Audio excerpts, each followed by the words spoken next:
அதாவது இங்கே வாழப்பாடி ஜோதிட நல ஆராய்ச்சியாளர் சங்கத்திற்கு வந்திருக்கும் அனைத்து ஜோதிட குருமார்களுக்கும் சங்கத்து நண்பர்கள் அனைவருக்கும் என் முதற்கண் வணக்கத்தை தெரிவித்துக் கொள்கிறேன்.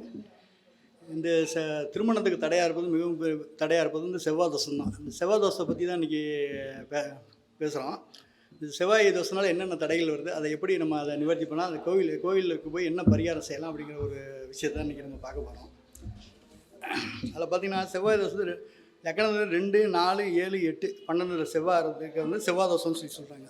2ஆம் இடங்கிறது குடும்பம், வாக்குஸ்தானம். 4ஆம் இடம் சுகம், கற்பை குறிக்கிற இடம், ஆரோக்கியத்தை குறிக்கணும். 7ஆம் இடம் வந்து தாம்பத்திய குறிக்கக்கூடிய இடம். 8ஆம் இடம் வந்து ஆயில், விபத்து, கண்டம்னு சொல்லக்கூடிய இடம். 12ஆம் இடம் வந்து அயன சயனத்தை குறிக்கக்கூடிய இடம். அப்படிங்கும்போது காலபுஸ்தகத்தை 2, 7 வந்து ரிஷப, துலாம் நீர் ராசிங்கிறதுனால சுக்கிரன் வீடு. அப்போ 4, 8, 12 கடகம், விருச்சிகம், மீனம் ஆகியவை நீர் ராசிகள். பெண்ணுக்கு செவ்வாய் வந்து கணவனை குறிப்பதனால பெண்ணுக்கு தான் வந்து செவ்வாய் தோஷம் அதிகமாக நம்ம பார்க்கப்படுது. இந்த பெண்ணுக்கு செவ்வாய் கணவனை குறிப்பதால் நீர் தொடர்பு சம்பந்தம் தோஷமாக கூறப்படுது. அதனால் பெண்ணுக்கு செவ்வாய் வந்து தோஷம் பெரிதும் பாதிக்கும். செவ்வாய் தோஷ விதிவிலக்குன்னு பார்த்தீங்கன்னு வச்சுங்களேன், தோஷம் இருக்கிற இடங்கள், அதாவது தோஷம் உள்ள இடங்களில் நின்று ஆட்சி, உச்சம், நீசம் பெற தோஷத்தின் வீரியம் குறையும். இது தோஷம் வந்து விருச்சிகம் வீட்டின் பலன் தருவது செவ்வாய் என்பதால் தோஷம் நீங்கும். அதே மாதிரி மகரத்தில் செவ்வாய் வந்து உச்சம் அடைகிறதுனால அங்கேயும் வந்து செவ்வாய் தோஷங்கிறது நம்ம எடுத்துக்க வேண்டிய. மகரத்துக்கு செவ்வாய் வந்து சுபர், அதனால் நம்ம அதையும் பெருசாக எடுத்துக்க வேண்டியதில்லை. பாருங்க, கடகம், சிம்ம லக்கணங்களுக்கு வந்து செவ்வாய் வந்து தோஷம் வந்து வீரியம் வந்து ரொம்ப குறைவாக இருக்கும். செவ்வாய் கடகத்திலேயோ சிம்மத்திலேயோ அமர தோஷம் வந்து வலு குறையும். செவ்வாய், சனி அல்லது குருவுடன் கூட செவ்வாய் தோஷம் வந்து வீரியம் வந்து குறையும்.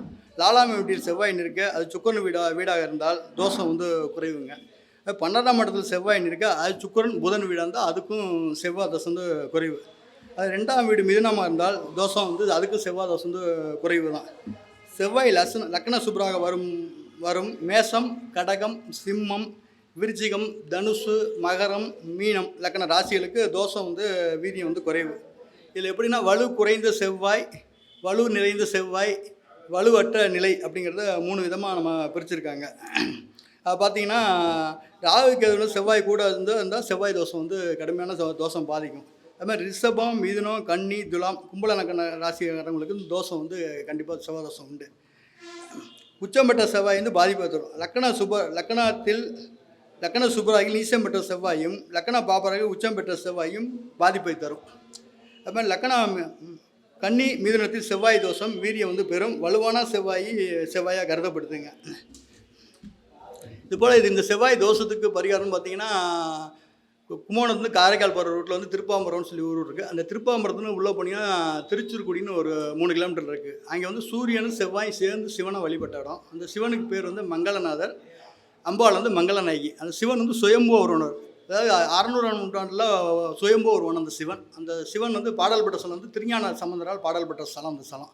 அடுத்து அந்த இடத்துல போய் செவ்வாய் தோஷத்துக்கு நிவர்த்தி பண்ணிவிட்டு நீங்கள் வந்து திருமணம் பண்ணுறது ரொம்ப சிறப்பு. இதுவரை நிறைய பேர் பண்ணியிருக்காங்க. ரொம்ப ஒரு நல்ல மாற்றத்தை கொடுத்துருக்கு செவ்வாய்க்கு.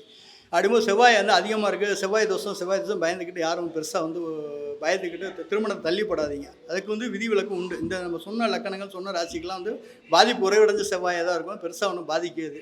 செவ்வாய் தோஷம்னு ஒரு விஷயம் இது பார்த்திங்கன்னா காலம் தாழ்த்தி திருமணம் பண்ணுறது கடைசியில் நமக்கு வந்து நிறைய இடையூறுகள், நிறைய விஷயங்கள் வந்து வாழ்க்கையில் வந்து நம்ம அனுபவிக்க முடியாது போயிடுது. அப்படிங்கும்போது செவ்வாய்க்கு உண்டான பரிகார ஸ்தலத்தை நீங்கள் போய் வந்து பூஜை பண்ணும்போது கண்டிப்பாக ஒரு நல்ல மாற்றத்தை கொடுக்கும். நீங்கள் அதுக்கப்புறம் திருமணம் போது வாழ்க்கை வந்து சுபத்துவமான வாழ்க்கையாக இருக்கும். அப்படிங்கும்போது செவ்வாய் வந்து பெரிய விஷயம் அப்படின்னு பெருசாக எடுத்துக்கிட்டு அது ஒரு பெரிய பூதகரமான விஷயமா நீங்கள் எடுக்காதீங்க.